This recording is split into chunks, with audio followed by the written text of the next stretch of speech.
Hi, and welcome to the Speaking Your Brand podcast. I'm your host, Carol Cox. Today, my guest is Tiffany Hawk, a return guest. This is the third time she's been on the podcast. I'll make sure to include links in the show notes to the previous two episodes. You'll definitely want to check those out. What we're going to talk about today is why it's so important to tell your story and share your message, even if, and especially if I would say, you don't feel ready. This goes for your public speaking, for maybe a book that you want to write, wherever you want to use your voice. And this is especially true because it's March and this is Women's History Month. As those of you who've been listening to the podcast for a while know, my master's degree is in history with a focus on women's history and gender studies. I gravitated towards history because I was always looking for the women in the stories. I wanted to know, as I was reading these history books, what were the women thinking? What were they doing? What were their ideas for a better society? And too often they were just literally missing. They were nowhere there. So that's why I went and studied history, because I was looking for the women. And that's exactly why I love the work that we do here at Speaking Your Brand, because we help women tell their stories, not only for themselves, but for that positive impact in your industry and in your community. Well, my guest, Tiffany Hawk, is definitely along the same lines. She is a published author, and we're going to talk about another book that she has along the way and her experiences with that you're going to learn a lot from. She's also a book coach. We have worked together closely for the past 5 years. I can't believe it's been 5 years. We have run retreats together. She's been to the Speaking Your Brand retreat that we held. We're going to talk more about an upcoming retreat that we have later this year that you'll definitely going to want to learn about. Tiffany, welcome back to the podcast. Thank you. Hi. And I don't know if you remember this, but my undergraduate degree is in history. So there you go. That's why this is why we're such a great pair. I love it. Okay, so Tiffany, before we get into talking more specifics about writing and books and using your voice, whether it's through the written word or through the spoken word, tell us a little bit, give us a recap of your background and how you got to the work that you do here today. Oh, well, some of it's an accident. Like, I was a journalist, and then I got my MFA in creative writing and became a published novelist. And then the coaching part happened by accident because people just started coming to me for how did you navigate the publishing industry? How did you make this happen? So I started working with friends and their referrals, and then started really having success and helping people land agents and get book deals. And it kind of became my thing unintentionally. But it's been really, really fun. And I love especially working with women. Well, I have been through your breakthrough book proposal program that you run online. I went through it a couple of years ago. And as I mentioned, we hosted a joint writing and speaking retreat last year in 2025. We have another one coming up this year that again, we'll talk about a little bit more in a second. But so Tiffany, tell me a little bit about the women that you work with. So when they come to you, what stage are they in generally with the books that they're working on? Why do they want to write a book? What kinds of books are they working on? What are their goals for their books? So kind of give me a profile of these women. So as far as where they're starting, they're coming in from all different places, but what they having, like, from just having an idea to having a proposal that for some reason isn't working and they need help making it better so that they get interest from agents and from publishers, or if they decide they want to self-publish. So the people that I'm working with, especially women who have something to say, that whether it's a memoir or it's more of a teaching book or something along their expertise, business book, health book, what they have in common is something that can not just be a vanity project, but help people see the world in a new way. It might be just seeing a different perspective or actually helping the reader with something of their own that they're going through if it was more prescriptive nonfiction. So no matter where they're coming in, some people are wanting to traditionally publish, some are wanting to self-publish, and most are open to both. I'm finding more and more every year people are open to both, which I think is really smart because I think it's a lot less about the mode of publication and more about having the key foundation is the same no matter how you want to publish. If you don't have those key ingredients, you're not going to be successful at either of them. And what drives them to want to write a book? Are they seeing it as an asset for their business? Have they always wanted to be a writer and publish a book?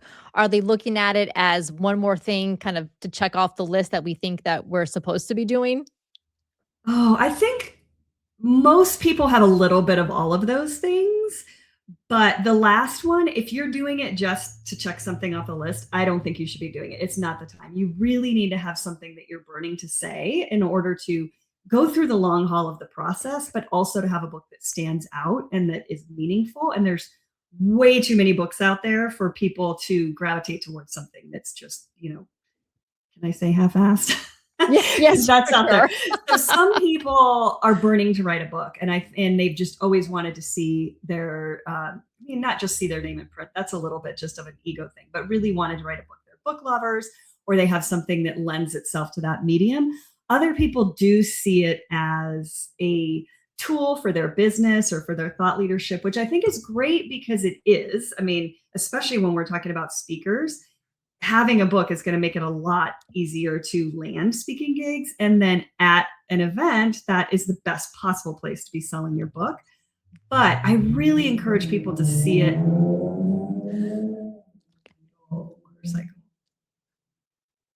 But I really encourage people to see it as more than that, not just a sales tool, because again, you need to be coming up with something that is original and meaningful that you care about beyond just ticking that box or using it. You want something that's going to connect with the reader. And we can talk about how to make that happen. Yes, and this is, I think, why the work that we do is so well aligned, and why we share a number of the same clients, is because we are approaching it from the same way. Thought leadership. What is that unique perspective that you have that you want to share? Embedding your story, why this matters to you, kind of your personal journey, or why has impacted you into the message that you're sharing, because you, again, want to have this positive change in the world. You want to see things that could be better, best practices in your industry or for the people that you happen to work with. And so I agree with you that just churning out a book for the sake of churning out a book, which heck, ChatGPT could do for you right now. We Right. don't That's need a any of great those. point. We really do not We need do those. not. Yes. And I feel like, and I say this a lot as a speaker, is that you learn so much about yourself as a speaker by going through the process of creating what we call a signature talk, because it really is a reflection of your values, your mission, the work that you want to put into the world, that bigger message that you want to share. And Tiffany, it sounds like a book is the same thing, but it takes even more time to create a great book than it does to create a great talk. That is very true. But you're 100% right. I think in the writing of the book, like a lot of people worry that they're thinking in their head and the book doesn't seem ready. And it probably isn't. It never is when you start, but it's the doing it is where you start to get that angle and to hone that idea and to learn more about what it is you're trying to say while you're wrestling through it. So it's not about coming up with exactly how you want it to be and then executing it. It's in the doing and in the writing is where you start to find your answers and your meaning. I think that is so helpful, Tiffany, because I know that I'm sure a lot of the listeners are like us, introverts, because we are introverts, Yes. even though we do work, speaking and workshops and all of those introverts. And I probably live 99% of my life in my head, and I have great conversations with myself in my head. But as far as like producing content, whether it's a talk or a book or what have you, you have to actually do the thing, not just keep it swirling in your head. And I'm having that problem with the talk that I'm working on right now. It's swirling in my head, and I need to sit down and start just working through it and know that, as Anne Lamott says, you just have to start with a shitty first draft. And sometimes, and if we talk about my book, even something worse than that, like that wouldn't even count as a shitty first draft, because then you've got material and you can start organizing what has been in your head. And I know I'm never going to get there with this talk until I do that. Well, that's why you need me. I do. And that's why we're going to schedule something right after this. Right. Exactly. I definitely need you. I know, as a recovering perfectionist and someone who likes to put out good quality work, and I take pride in the work that I do, it is really hard for me to do the shitty first draft because of the editing in place, which I know you're not supposed to do when you're writing. And I know I need to build the muscle memory of just letting it be bad and letting it be bad for a while before it gets good. Do you have any tips for me or for anyone listening? Yeah, you absolutely have to embrace that. For one thing, it's like two different parts of your brain the part of your brain that's doing the editing is not creative at all. Like I find when I'm the most creative and I'm really just in flow, I'm literally spelling things completely wrong. Like I'm choosing the wrong two or two. I mean, just on a really basic thing, spelling wildly wrong because I'm in that creative flow that doesn't edit or get things right. And I think it was Stephen King. I really need to find this attribution because I quote this all the time and I never remember for sure if it's him. But it has this image of the first draft is like creating a sculpture, but the first draft is digging up the clay. And then like it's nothing yet. It's just a ball of clay. And then you can start shaping it into something very, very vaguely in the realm of what you're trying to create. And gradually you get to where you're chiseling out little tiny features. And a lot of people start doing the chiseling over and over and over of their first few paragraphs or their first few chapters and never can finish the project because they don't let themselves get into that creative flow where, I mean, like my latest book, I probably wrote twice as many words as what are actually in it and threw out what would be half of the amount of work that I put in. And that's just where you ultimately have to get. And that And how sounds like a many? lot of time. That's daunting, Yes, right? that's right. Well, and I'm never writing a book.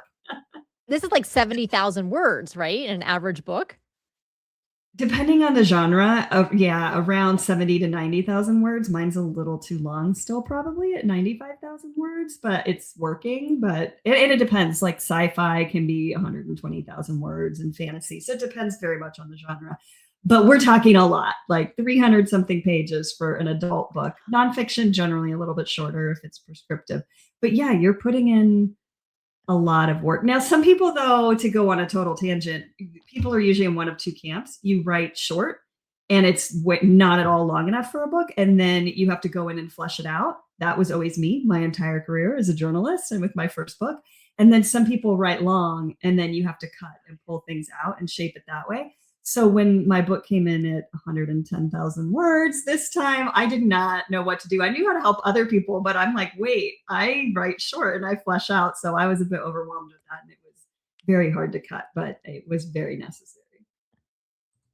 Well, I think editing and curation is a superpower that goes underrated, whether it's books, essays, news articles, public speaking, talks, speeches, TEDx talks. I find that the shorter it is, the tighter it is because of having to edit down. And obviously a book can't be 20,000 words if it's supposed to be 80,000 words, but there is a lot, especially for prescription nonfiction, maybe a little bit different than a novel or a memoir. I feel like being able to, you as the creator of it, being able to discern what is that through line, what is the most important thing for the reader to take away and staying true to that through line versus kind of like going all over the place in your book and maybe potentially losing the reader because you're going too far afield from where they are comfortable with or where you have led them so far. Absolutely. And it always goes back to that. Is it Mark Twain, that quote, I'm sorry, I didn't have time to write it, or sorry, my letter's so long, I didn't have time to write a shorter one. Yes, yeah, exactly. Right. All right. So then before we get into the book that you've been working on, I want to talk to you more about that. And Atlanta, a lot of the women that we work with, they are entrepreneurs or they're professionals, executives in their careers. And so they have a lot of expertise. They have degrees and credentials. They've been working in their field and their industry for a long time and in their business for a while. And I know I talk quite a bit on this podcast about this idea of the expert trap, that as experts and well qualified and we have earned our expertise and we should be very proud of that, but we cling so tightly to it that we end up losing that connection with our audience, whether it's an audience we're speaking to or the reader who is reading our work. And we lose that connection because we're unwilling to share anything of ourselves that is meaningful or that is going to create intimacy through vulnerability. And I've had to learn this throughout my career because I definitely was not the kind of speaker or writer who was like, well, I'm going to give you my tips and my teachings and here's what I learned and you can learn from me. It didn't even cross my mind to do it any other way. And obviously now over the years, I have learned not only from seeing the results from what I have put out, but from working with so many of our clients and them seeing the results of being willing to go deeper into their personal journey, into their stories. So, Tiffany, with the women that you have worked with, where do you feel like they struggle with this? The ones that do, and what recommendations do you have for them? Oh, yeah. I think the people that I work with, and I can relate to this too, the more you become an expert, the more likely you are to have a hard time being vulnerable and sharing your story. Because when you're out of the habit, it's very easy now for you to share your expertise and your tips and all that, just because you do it day in and day out. And two, you kind of build up this armor of expertise that you have to be able to kind of chink away at to be able to get back to that vulnerability. And then there's that fear: if I'm vulnerable, is this going to undermine my career? Is this going to make me seem like less of an expert when that's what I've been relying on? But story is so, so important. Kind of going back to the journalism thing, they always talk about, if you give somebody a number like, oh, in this whatever tragedy is, 10,000 people died, people go, oh, that's too bad, that's tragic, and that's it. But if you focus on one person or one family or one specific place and you tell that story, people are going to be moved by it and they're going to jump into action and do something. So that's why whenever you're listening to this, whether it's years later or right when it airs, there's something going on in the world that you can see that happening right now, that you're being moved by small stories in a larger thing as opposed to the big numbers. But the other thing is that story, especially right now, when people feel lonely and people feel at odds maybe with their neighbors, and the more we connect, both in real life, but also through story, whether it's on paper, whether it's on podcast or at a live event, the more not alone you feel, the more connected you can be to other people through that story. I go every month to this local storytellers group, this really cool female storytellers group, and 5 people get up on stage and tell a story from their life. And even if you are never the one reading, even if you don't know the person on stage, there is this atmosphere, this collective. I'm getting chills literally right now just thinking about this. My friends and I go, it's our happy place. There's this collective just safety and joy and ability for even the listener to feel vulnerable because someone else is sharing of themselves, and you know you're not the only one that has gone through these things, and that it's safe to feel them in this environment. Yes, and two things that come to mind. First is about the containers that we create for the women who we work with, and I'll come back to that in just a moment. But I was thinking about, again, since this is Women's History Month right now in the month of March, is that the civil rights movement of the 50s and 60s and the women's rights movement that came after that and the gay rights movement after that, the impetus for them, for a lot of the people in that movement, was literally getting together in each other's living rooms and sharing personal stories about their experiences at home, experiences not getting, the jobs or the careers that they wanted, experiences raising families, until they shared that with each other, they thought it was just them. It was an isolated experience. Oh, it was just me, my choices or my limitations. But then once they started talking to each other and sharing their stories, they realized, oh, it's bigger than just one of us. This is a whole system that we need to work on changing. It's not just one of us. And I feel like that is the power of personal narrative, is not only do you help one other person in your audience not feel alone, which is tremendously valuable, but then the more people who are sharing, you start to realize, oh, there's more we can do here to make this better for more people. Yes. I mean, just think of the last few years, whether it's Me Too or anytime you go to a protest and you're just around other people that are willing to, there's so much trying to make us scared and make us silent, everybody, but also women, especially, and people of color and people that are queer, all different groups that they want us to be afraid. And I mean, don't even get started on immigration. And when people aren't, when somebody stands up and you can go into a group at a protest or any other thing like that, you feel emboldened and safer and like you're not alone and you're willing to do it. So we have the ability to help other people do that when we're able to get together or tell our story, even though it's scary. And I get scared getting on stage and or even just in a group, I still get nervous raising my hand in a class, but we have to do it because look at the power that's in it. Yes. And I think most of us still get nervous. It's not, it's that obviously our bodies are responding to the environment and what is going on. So it's nervous. It's okay to feel nervous. But I feel like when one of us does it, then more people have the courage to do it as well. And so And we're kind when of, we do it, we build the courage. It's kind of like the creativity. yes. You don't get the courage and then do it. You do it and that gives you the courage. Can I tell a story about going to your retreat and then what happened to me after that? So I went to your Yeah, let's retreat. talk about that. So Yeah, go I was ahead. the most nervous person there for sure. I'm like, I'm a writer, I'm not a speaker, but I just feel like I need to be here so I can get better at this. And then I did a workshop shortly after that at Stanford that went really well. And then I know we talked about that on a previous podcast, but we haven't talked about this one. So that went really well. I had my speaker notes though. It was very comfortable. I was able to on the PowerPoint speaker notes. So I could look down there and know exactly what I was going to say. And then the next time I went, I had a different computer. Somehow the OS was not working with their system. And I'm up in front of this group. Like I would have called in sick if I knew this was going to happen. I would have said my plane didn't make it or whatever. I did not think I had this in me. There's no way I could do this without passing out. But all the students are there watching and I have no notes at all. And I just had to wing it all day for 2 straight days. And I was fine. There were parts that were not as smooth or that might be confusing. So people had questions. But ever since then, now I know I can do it. And it was not as polished as the first version. There were parts, like I said, that were confusing, but I connected with people more because I wasn't referring to that. I wasn't trying to be that perfectionist and get it right. I was just engaging more. So then the next time I went, I knew the only parts that I really needed to get exactly right or confusion would be opened up. So I focused more on memorizing those, gave myself a few extra little prompts on the slides that were very basic before, just enough in case I got lost. And I got comfortable with the idea of just saying, wait, give me a second. I forgot where I was or something. And my ratings went so far. I mean, I always had really, really good ratings. I didn't think they could go up. It was like 4.75 because these are anonymous.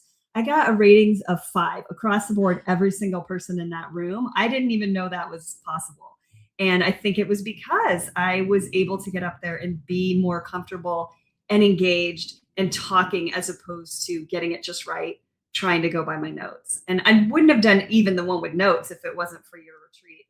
But being forced into it taught me to be more comfortable. Because I know I can do it. Oh, I love hearing that, Tiffany. And it's so funny because at the workshops and retreats that we run for Speaking Your Brand, specifically for speakers, they work on their story or their message in the morning. Then we have them practice in the afternoon. And we do not allow them to have any notes, no script, no slides for their 5-minute practice on the stage. And trust me, they are terrified. They're like deer in the headlights. What are you making us do? How can we possibly do this? We do not know what we're going to say. And every single time, every woman gets on that stage and does an amazing job because they didn't think that they could do it until we believed in them. And we 100% believe that they can do it, and they do it. So like giving that little push. And we've also, I mentioned this idea of building the container. So and I know Tiffany, you and I did this when we ran that writing and speaking retreat last year, is creating the supportive container where we understand the narrative arc that we're taking the women on during the multi-day retreat to build them up to have the confidence to do this and getting them to believe we believe in them. The other women believe in them. And so then they start believing in themselves as the days progress. And I feel like it is such an honor to be able to do that, to have women feel truly seen and understood for who they are, especially in this day and age where I feel like that is in shorter supply. Oh, yes. That was one of my best experiences of my life. That was such an uplifting group. What an incredible thing to witness and be part of.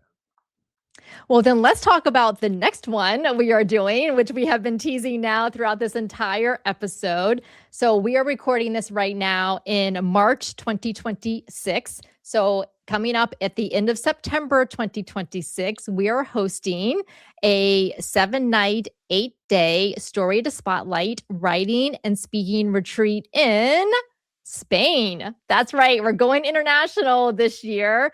It is going to be so much fun. We have this amazing villa. Everyone has their own room. All the food, beverages, the excursions, everything is included. But most of all, you're getting out of your normal everyday environment. Or let's face it, like I'm going to go put another load of laundry in once I'm done here recording this podcast, and then I got to feed the cat, and then I got to go do this, and I got to jump on another Zoom call.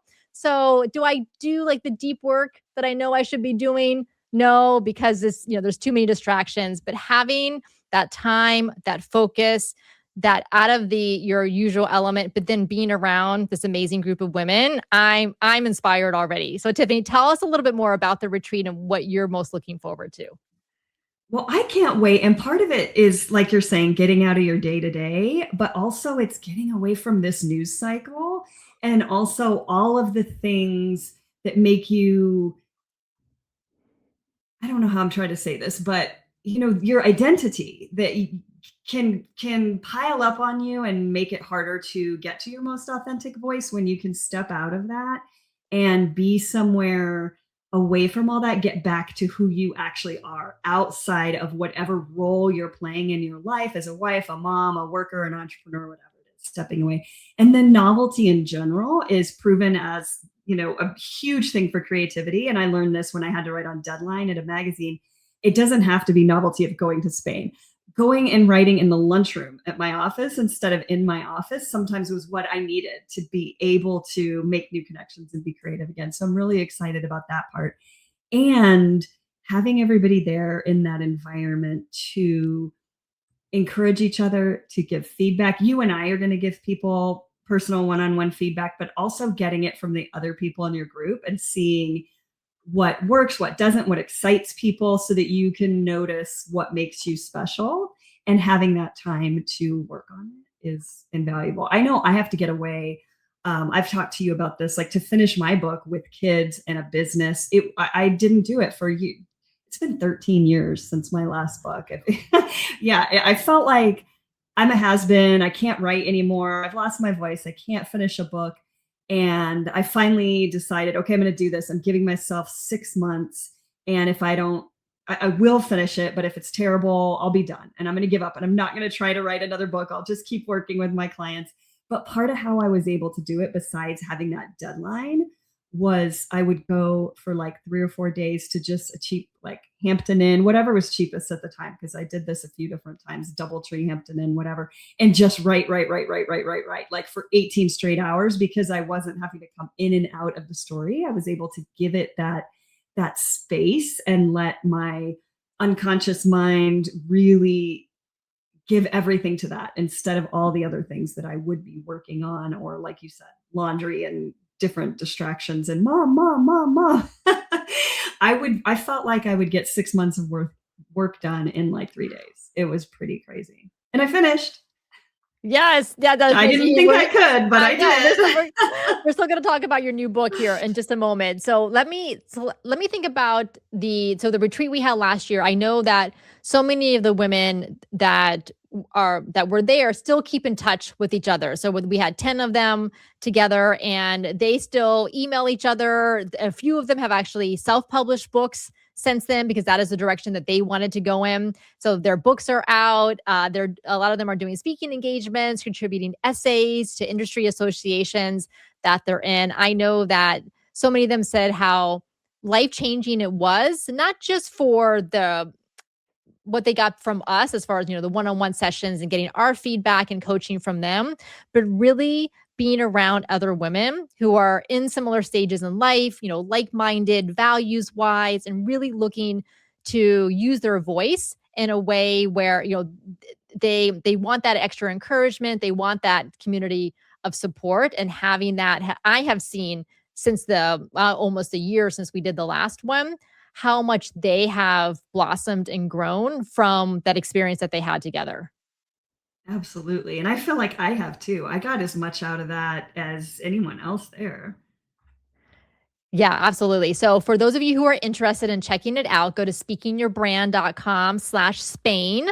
Again, that's speakingyourbrand.com/Spain. That page will redirect you to the page that's a joint page between myself and Tiffany that has all the details about the entire retreat, the dates, the location, everything that's included, photos, testimonials from the women who attended our joint retreat last year, why this is a retreat for you to tap into your authentic voice, create those breakthroughs, get that personalized plan and timeline for actually coming in with your project. And you could be anywhere in your book project. You could just be at the idea stage. You could already have started working on writing it. Maybe you're working on the book proposal, whatever stage that you're at, we're going to help give you some direction before you even get to the retreat, and then give you direction afterwards. Because after the retreat is over, we're going to give everyone a couple of weeks to get settled back in. And then we're going to have 4 weekly Zoom calls with all the women who are there to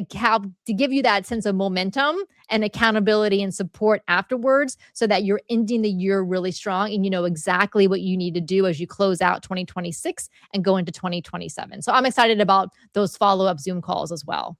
Oh yeah, me too. Because I've been guilty of this, and I know other people are. You go to this amazing conference, retreat, workshop, whatever it is, all these great ideas. When you leave and you're so excited, then you go back to normal life and don't do anything with it.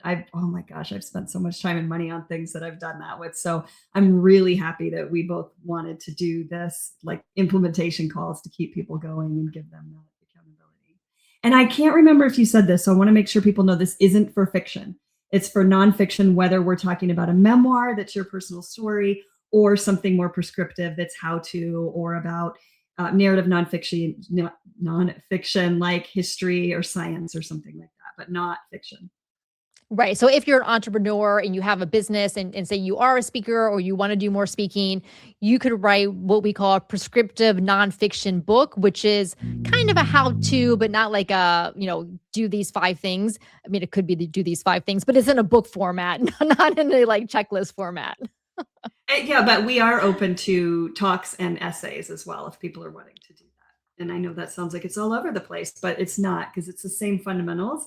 And we're going to work on the structure and really roll up our sleeves and figure out what makes this special. How are you going to make it stand out? Who's your audience? And then what is the structure? What are we going to pull in here, whether it's short form or long form?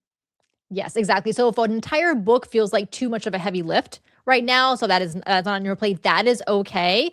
You can come, you can just work on finding and using your voice. What is that authentic voice that honestly gets, I know that mine has gotten lost off and on over the years, where it kind of drifts away and then I have to like rein it back in because I feel myself diluting my voice, kind of coming back to what I think the internet wants or the algorithms want, or what all the stuff that's been going on in the news over the past year plus wants women not to be saying. And I know we're all susceptible to this. And so that's why I need this community of women too, to remind all of us how important it is for us to keep using our voices to say the things that need to be said, obviously in a way that's appropriate for us and our businesses and our careers and all of that, but to really not be silent. I had a guest on last month who said basically, don't let someone silence you. Like, don't silence yourself before someone else has a chance to silence you. Right. And I feel like we do that a lot of times. Oh, we do that all the time. I do, All I right, should Tiffany. say. I do that all the Yeah. time. I'm No, fine. I'm working I my think way we out all of do. that. Yes, we all do, which is why we keep needing these reminders and to be around each other to encourage us to do so. Okay, so we've talked about the second book that you were working on, the one that you already wrote 180,000 words for, and then threw out No, half of well, that. maybe it was that much. Is that what yeah, I would believe it. Yeah, I probably did it like twice Okay, what so I what can you tell us about the book, and what stage is it at, and what have you learned through this process? oh my gosh, I can't talk too much. It's a psychological thriller set in Tucson, and I don't know what all I'd have to ask my new almost agent what I can say online about exactly what the hook is. But yeah, psychological Okay, thriller set in Tucson. don't For tell us the now, we're gonna details. leave it at Yeah. that. We're gonna leave it at that. So it's Okay. fiction, despite me saying, "Oh, we're not doing fiction at that workshop." I wrote another novel. I had just sat on this for years and years and years and felt like I didn't have the time. Nobody would want to hear it. I was just focused on work, didn't want to take time away from the kids. And I just had lost belief in myself. Like, talk about silencing yourselves. Like, I had for many years accidentally become financially dependent on my husband because he was in the military and we were moving and moving and moving. And that was just chipping away more and more and more and more at my career. That really led to a lot of self-silencing because I felt so dependent in that way.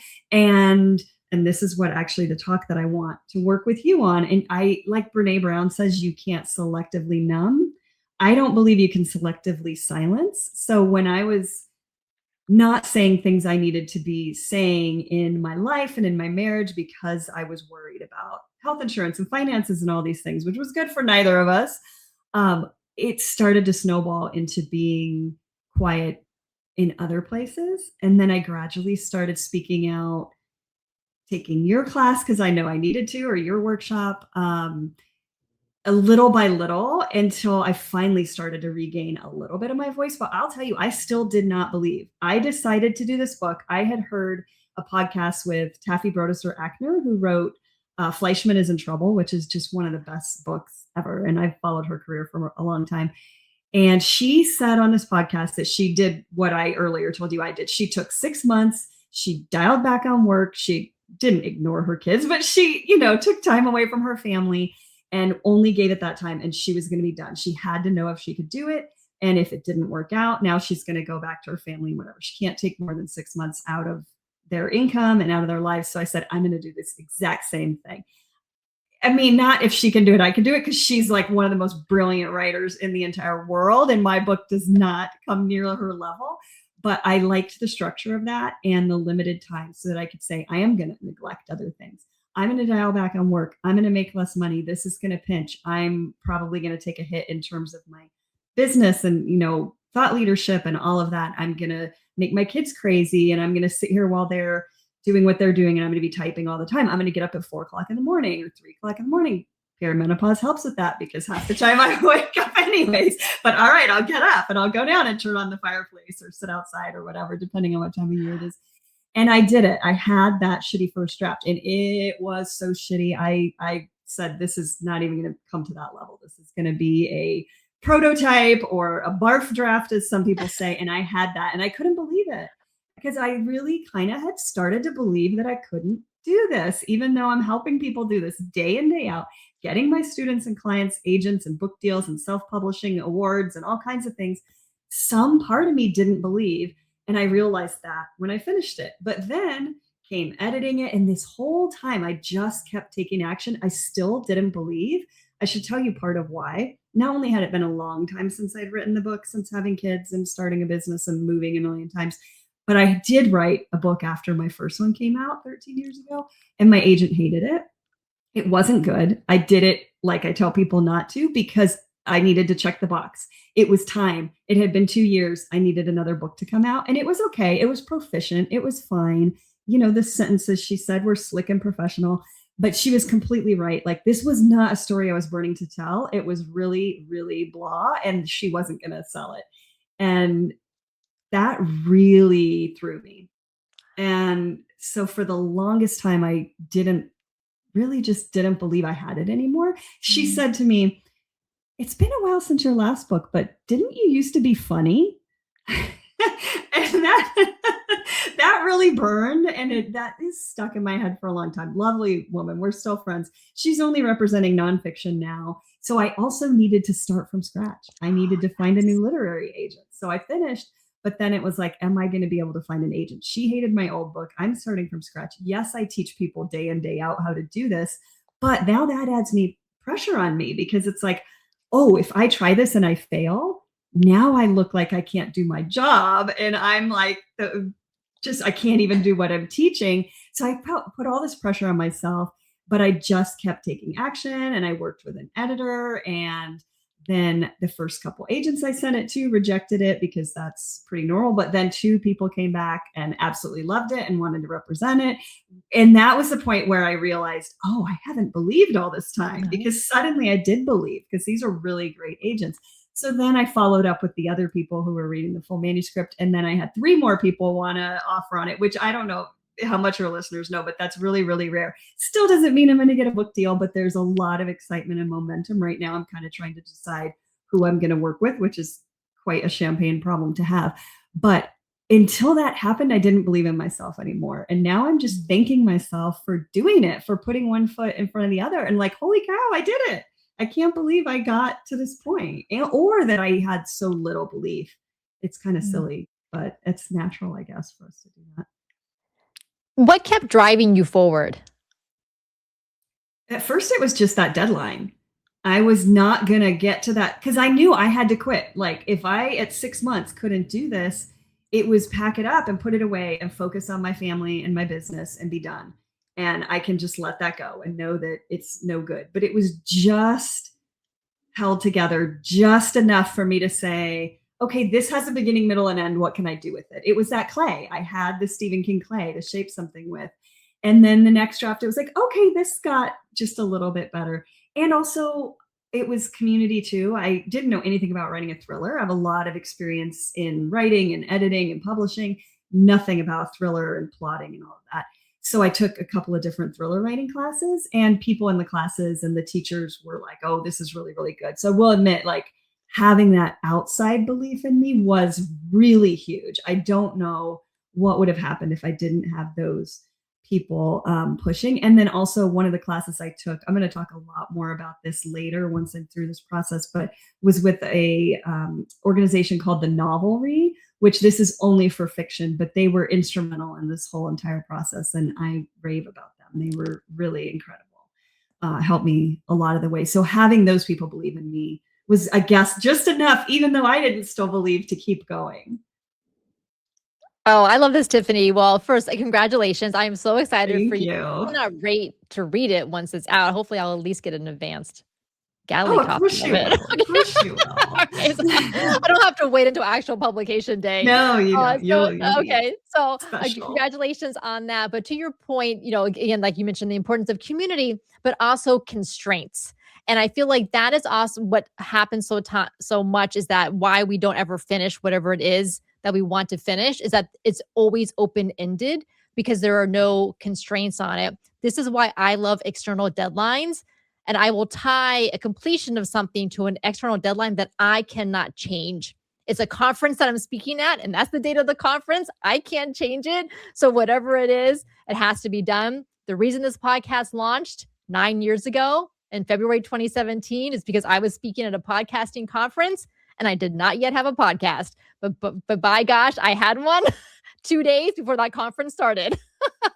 Yeah, you remind me. I also gave myself an external deadline. I had that initial 6-month deadline, and then to edit it, because now I'm getting tired. I hired an editor however many months later, I can't quite remember. And I dropped thousands of dollars to have this, someone who was really versed in crime and thrillers, because I have friends and things that I could have had as beta readers, but I knew I wanted to do this at a professional level and I needed professional help from someone. So I had already spent that money and booked that time. So I'll be damned if I'm going to waste that. I'm going to make sure I edit it to the best of my ability before I get there. And, not even just edit, but revise and completely rewrite to get it ready for her. So definitely money where your mouth is, and external deadlines for sure.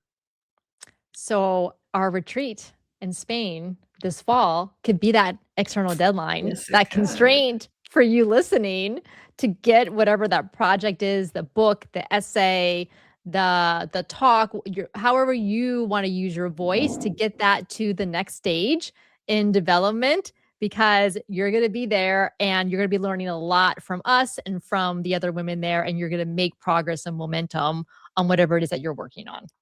Love how neatly that came together. Wasn't even thinking that when I said that about hiring the editor.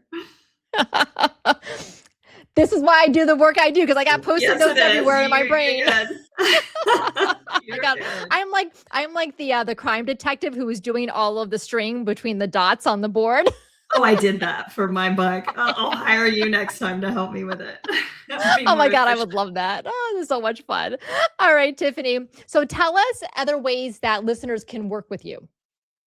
Well, I'm going to be reviving my breakthrough book proposal class, the one that you were in before, but from now I'm going to do it a little bit differently. It's only going to be for women and it's going to be application only. And we're going to have a very small, intimate group, 15 people only, so that we can get a lot more personalized attention. And I'm going to have agents and editors at the end of it that you can present your work to. Even if you're not ready, they can be really, really invaluable resources for just hearing your hook and telling you what they see in it and where it might fit into the market or things that you might want to think about, and do Q&A and all of that. So I'm excited to launch that again. I don't have a set date, but it won't be for a few months for sure. I'm putting the finishing details because I want to make sure it's very that we have really, really great female authors as models in there, and changing up some of the material, but making it very high end and exclusive